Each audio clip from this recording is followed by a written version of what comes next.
154회 이성계와 주원장은 동일 인물일까?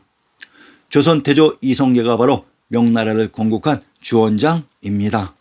아무리 역사 조작을 해도 역사 조작한 그 니은들의 실력 꼭대기에 있어서 이들의 작태를 내려다보면 그들이 한 짓거리들이 보이게 되어 있습니다.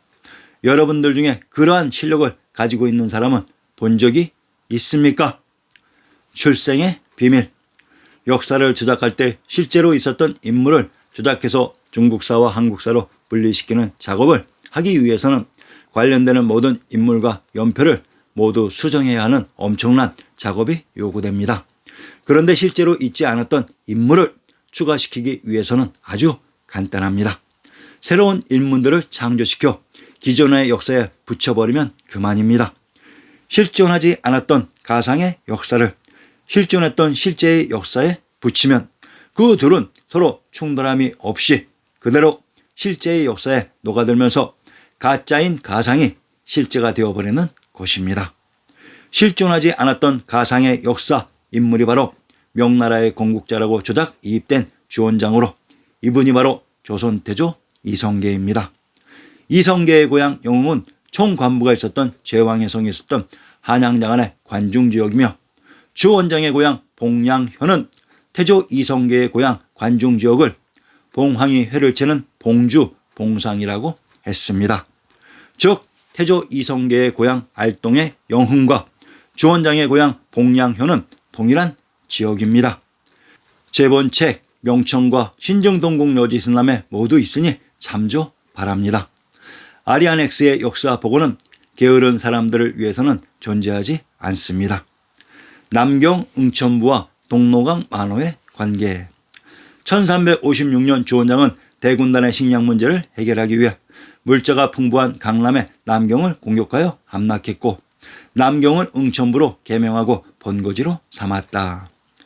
이성계는 자신의 탁월한 군사적 재능과 고려인 및 여진족으로 구성한 강력한 친병 조직을 바탕으로 눈부신 활약을 펼쳤다.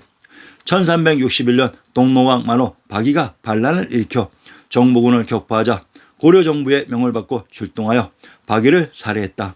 그러한 공으로 1361년 삭방도 만호경 병마사로 임명되었다.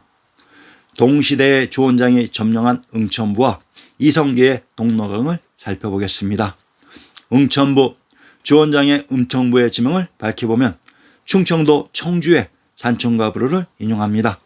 용자산 고을서쪽 36리에 있다. 응천사 용자산에 있다고 했습니다.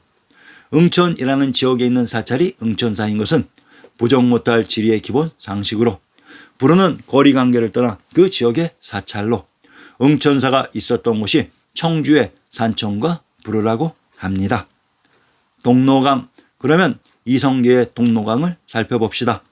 평안도 강계의 건치현역을 인용하면 동로강 부서쪽 1, 2에 있으니 그 근원은 두 개가 있는데 하나는 희천군과의 경계인 저규령 밑에서 나오고 다른 하나는 함경도와의 경계인 화울점 밑에서 나와 부남쪽 입석에 이르러 합류하여 동로강이 되어 위원군 경계를 지나 압록강에 들어간다고 했습니다.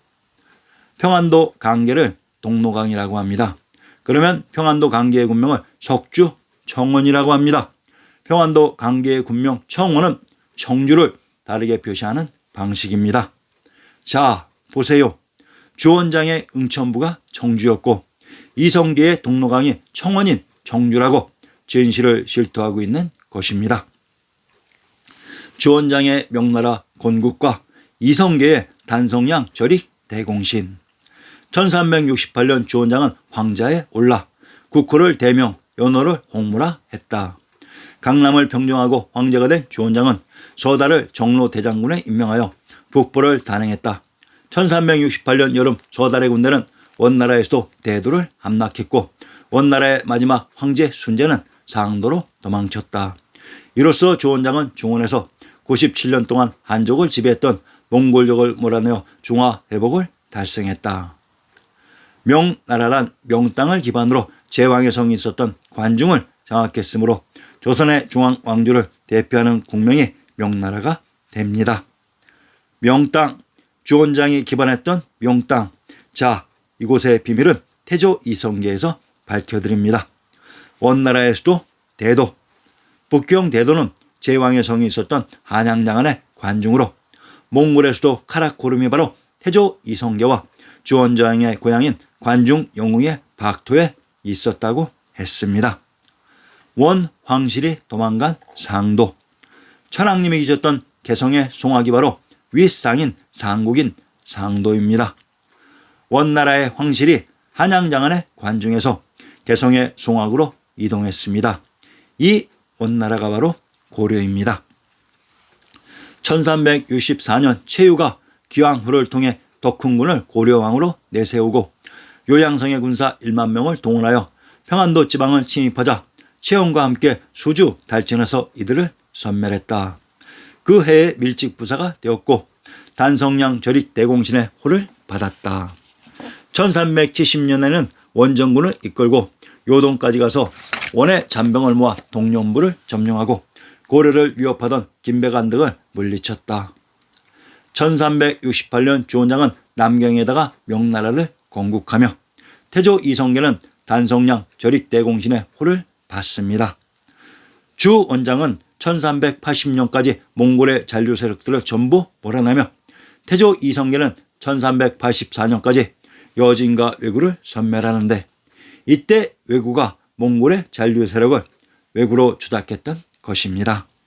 우선 중국사 25사에 등장하는 국명인 조대명은 천하를 장악하기 위해 기반이 되었던 곳의 지명이 국명이 된다고 했습니다. 지금까지 이 원칙을 벗어난 왕조는 없습니다. 명나라란 명지역을 기반으로 천하를 장악하든지 또는 황제를 선포해서 명나라가 되는 것은 조대명의 기본 원칙입니다. 우선 신증 동국여지순남에서 명지역의 정체를 밝혀봅시다. 함경도 명천의 군명을 명원 길주라고 합니다. 함경도 길성의 군명을 해양 길주 웅성이라고 합니다. 경상도 안동의 군명을 길주 복주 장령이라고 합니다. 경상도 창녕의 군명을 하성 하산이라고 합니다. 함경도 명천의 군명이 명원으로, 이곳은 밝음의 근원으로 길한 땅인 길주라고도 하며, 주원장이 이곳을 기반으로 황제를 선포해서 명나라가 되는 것은 조대명의 기본 상식입니다. 그런데 주원장이 명지역을 기반으로 명나라를 건국했다고 하는 동일한 시기에 태조 이성계는 단성량 절익 대공신에 봉해지게 됩니다. 태조 이성계가 봉지로 받은 단성의 지명을 밝혀봅시다. 단성, 단주, 단천은 동일한 지명을 다르게 표시하는 전형적인 예로 단주에 있는 하천이 단천이고 성이 단성입니다. 함경도 단천의 군명을 복주, 단주, 증산이라고 합니다. 상계에서 명나라의 기반지인 명땅을 길주, 복주라고 했습니다. 그런데 이성계가 봉지로 받은 단성의 단천을 복주라고 합니다. 주원장이 명나라를 건국한 명원과 태조 이성계의 봉지 단성은 개경 서울의 동일한 지역으로 결국 이성계의 일대기를 연표별로 분리해서 동일한 지역의 다른 지명으로 주원장을 창조했던 것입니다.